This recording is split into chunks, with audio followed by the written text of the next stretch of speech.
অভিজ্ঞতা থাকলে মিলবে অতিরিক্ত 10 নম্বর। এসএসসির এই নিয়মেই আপত্তি নতুন চাকরি প্রার্থীদের। অভিযোগ নিয়মের বেড়াজালে পড়ে বেশি নম্বর পেয়েও নতুনদের অনেকেই ইন্টারভিউয়ে ডাক পাননি। আর এরই প্রতিবাদে সল্টলেকে মিছিল এবং বিক্ষোভ।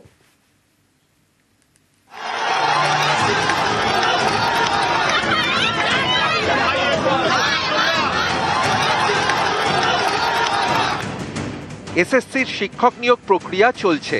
11-12 শিক্ষকের চাকরির জন্য প্রকাশ করা হয়েছে ইন্টারভিউয়ের লিস্ট। তাতে নাম 20,500 জনের।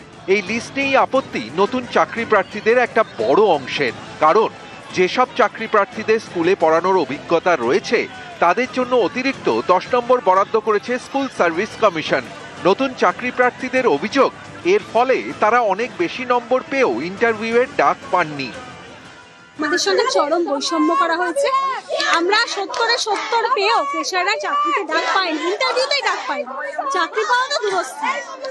এই বৈষম্যের বিরুদ্ধে আমরা লড়াই করছি। এই 10 নম্বর অবিলম্বে বাতিল করতে হবে, ভ্যাকেন্সি বৃদ্ধি করতে হবে এবং যাদেরকে ডাকা হয়েছে ইন্টারভিউয়ের জন্য তাদের ওএমআর জনসমক্ষে আনতে হবে।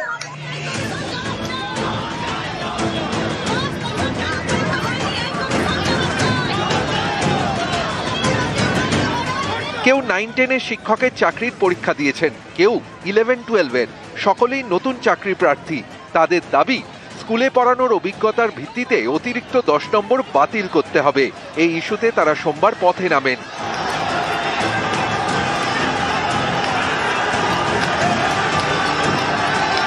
সল্টলেকের করুণাময়ী থেকে শুরু হয় মিছিল। বিকাশ ভবন পৌঁছানোর আগেই আটকে দেয় পুলিশ।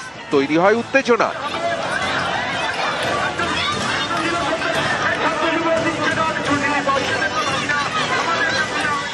মার্কস আমি 60 পেয়েছি এবং academic score cut off academic score আমি 10-এ 10 পেয়েছি, কিন্তু কাট অফ স্কোর গেছে 77। How is it possible? 10 নম্বর বাতিল করতে হবে। 2016 প্যানেলে যেহেতু 10 নম্বর ছিল না, তো 2025 এখানে 10 নম্বর আসলো। 1 লক্ষ শূন্যবাদ বৃদ্ধি করতে হবে। 10 বছর আমরা একদম ফ্রেশার্স, কোনো পরীক্ষা পাইনি। এই জীবনে প্রথম আমি এসএসসি পরীক্ষা দিলাম। পিজিতে যে ইন্টারভিউ লিস্ট বেরিয়েছে তাতে দেখা যাচ্ছে ফুল নম্বর পাওয়া সত্ত্বেও ইন্টারভিউতে ফ্রেশার্স ডাক পাচ্ছে না।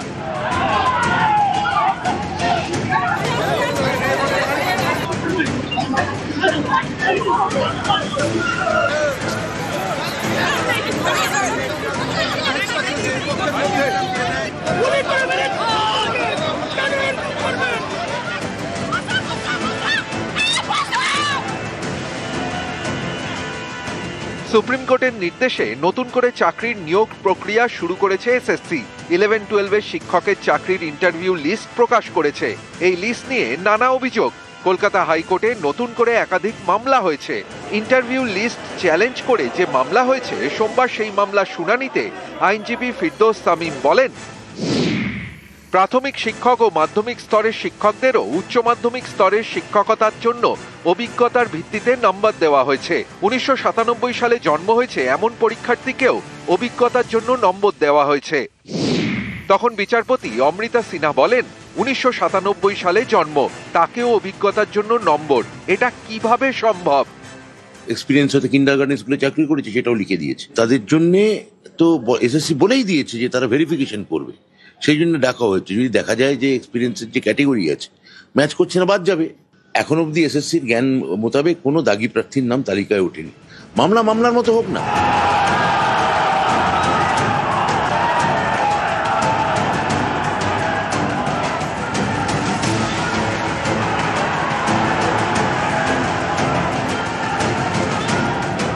নিউজ 18 বাংলা।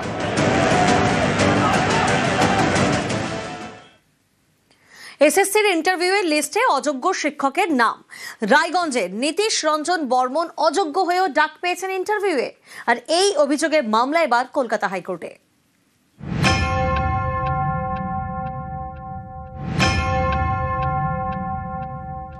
আমার স্বামী 2016 সালের এসএসসি টেন্টেড ক্যান্ডিডেট।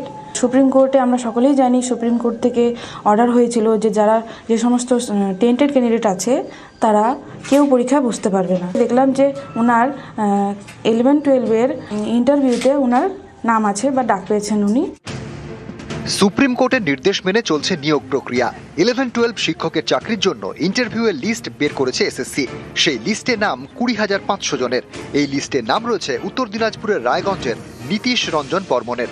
এই নীতিশ রঞ্জনের বিরুদ্ধে চাঞ্চল্যকর অভিযোগ তুলেছেন তাঁর স্ত্রী বিপাশা বর্মনের। প্রশ্ন, এসএসসির প্রকাশ করা অযোগ্যদের লিস্টে নাম ছিল নীতিশ রঞ্জনের। তাহলে কিভাবে 11-12 শিক্ষকের চাকরির পরীক্ষায় তিনি বসলেন, আর কিভাবেই বা তিনি ইন্টারভিউও ডাক পেয়ে গেলেন? আমার স্বামী 2016 সালের এসএসসি টেন্টেড ক্যান্ডিডেট। সুপ্রিম কোর্টে আমরা সকলেই জানি, সুপ্রিম কোর্ট থেকে অর্ডার হয়েছিল যে যে সমস্ত টেন্টেড ক্যান্ডিডেট আছে তারা কেউ পরীক্ষায় বসতে পারবে না। দেখলাম যে ওনার 11-12 ইন্টারভিউতে ওনার নাম আছে বা ডাক পেয়েছেন উনি। তো আমি এটা দেখে অবাক হচ্ছি যে ওনার মতন টেন্টেড ক্যান্ডিডেট যারা পরীক্ষা বসতে পারবে না তারা কি করে ইন্টারভিউ তার নাম আসে। যখন মামলাগুলো চলছিল সমস্ত এসএসসি 2016 সালের, তখন টেন্টেড লিস্টে ওনার নাম ছিল। ডিভোর্সটা স্যার আমার হাজব্যান্ডই আমাকে বিভিন্ন ফোর্স করেছেন। রায়গঞ্জের দেবীনগরের বাসিন্দা নীতিশ রঞ্জন বর্মন 2018 সালে এডুকেশনের শিক্ষক হিসেবে কালিয়াগঞ্জের একটি স্কুলে যোগ দেন। তাঁর স্ত্রী বিপাশা, দুজনের মধ্যে ডিভোর্সের মামলা চলছে। বিপাশা থাকেন রায়গঞ্জেরই বিন্দোলে, আর দেবীনগরে মা বাবার সঙ্গে থাকেন নীতিশ রঞ্জন বর্মন। আমার ছেলে হ্যান্ডিক্যাপ, তো এই নিয়ে পরীক্ষা অ্যাপ্লিকেশন করলো পরীক্ষার জন্য, এডমিট কার্ড পেলো, পরীক্ষা দিল, ভালো রেজাল্ট করলো, এই জন্য ভাই ডাক পেয়েছে। যাবে? হ্যাঁ, যাবে। এসএসসির অযোগ্য শিক্ষকের তালিকায় নাম, তা সত্ত্বেও ইন্টারভিউয়ে ডাকা হয়েছে বলে অভিযোগ। এ নিয়ে মামলা হয়েছে কলকাতা হাইকোর্টে। স্পষ্টত সুপ্রিম কোর্টের নির্দেশ যে কোনো টেন্টেড ক্যান্ডিডেটরা পরীক্ষায় বসবে না। পরীক্ষায় তো বসলোই, উল্টে তাদের নাম ইন্টারভিউ লিস্টে রেখে দেওয়া হলো। তারা যে টেন্টেড তালিকা প্রকাশ করলো তারপরে তারা একবারও যাচাই করেনি, ফলে এই লিস্টটা একেবারে স্বচ্ছ নয়, অস্বচ্ছ লিস্ট। শিক্ষামন্ত্রী ব্রাত্য বসু জানিয়েছেন, নীতিশ রঞ্জন বর্মনের নাম এসএসসির অযোগ্য শিক্ষকদের লিস্টে থাকা সত্ত্বেও তিনি পরীক্ষায় বসেন এবং ইন্টারভিউতে ডাক পেয়েছেন। স্কুল সার্ভিস কমিশন জানিয়েছে যে 3রা এপ্রিল সুপ্রিম কোর্ট যে আদেশনামা দেয় সেখানে বিশেষভাবে সক্ষম প্রার্থীদের ক্ষেত্রে কিছুটা ছাড় দেওয়া হয়েছে। যদিও বিষয়টি নিয়ে আইনজীবীদের সঙ্গে পরামর্শ করা হচ্ছে। অযোগ্য হয়েও কেউ যদি সুযোগ পেয়ে যান তাহলে ভেরিফিকেশন করার সময় অবশ্যই তার নাম বাদ দেওয়া হবে। এখন অবধি এসএসসির জ্ঞান মোতাবেক কোনো দাগি প্রার্থীর নাম তালিকায় ওঠেনি। ফিজিক্যালি হ্যান্ডিক্যাপড, সুপ্রিম কোর্টে একটা নির্দেশ ছিল বসতে পারে, এটা একজনের ক্ষেত্রেই হয়েছে। এসএসসি বলেই দিয়েছে যে তারা ভেরিফিকেশন করবে, সেই জন্য ডাকা হয়েছে। যদি দেখা যায় যে এক্সপিরিয়েন্সের যে ক্যাটেগরি আছে ম্যাচ করছে না, বাদ যাবে। আর ফিজিক্যালি হ্যান্ডিক্যাপড, সেটা লয়ারের সঙ্গে আমরা কথা বলেছি। অ্যাকচুয়ালি ফিজিক্যাল হ্যান্ডিক্যাপড বসতে পারে কি পারে না সেটা সুপ্রিম কোর্টের রায় খতিয়ে দেখা হচ্ছে। সেই মোতাবেক এসএসসির আইনজীবীরা জানাবেন, সেই মোতাবেক সিদ্ধান্ত হবে। ইন্টারভিউয়ের লিস্ট নিয়ে নানা অভিযোগ। কারো অভিযোগ নীতিশের মতো বেশ কয়েকজন অযোগ্যর নাম ইন্টারভিউয়ের লিস্টে রয়েছে। কারো অভিযোগ কম নম্বর পাওয়া সত্ত্বেও ইন্টারভিউ ডাকা হয়েছে। অনেকের আবার দাবি কাট অফ নাম্বার পাওয়া সত্ত্বেও তাদের লিস্টে নাম নেই। নিউজ 18 বাংলা।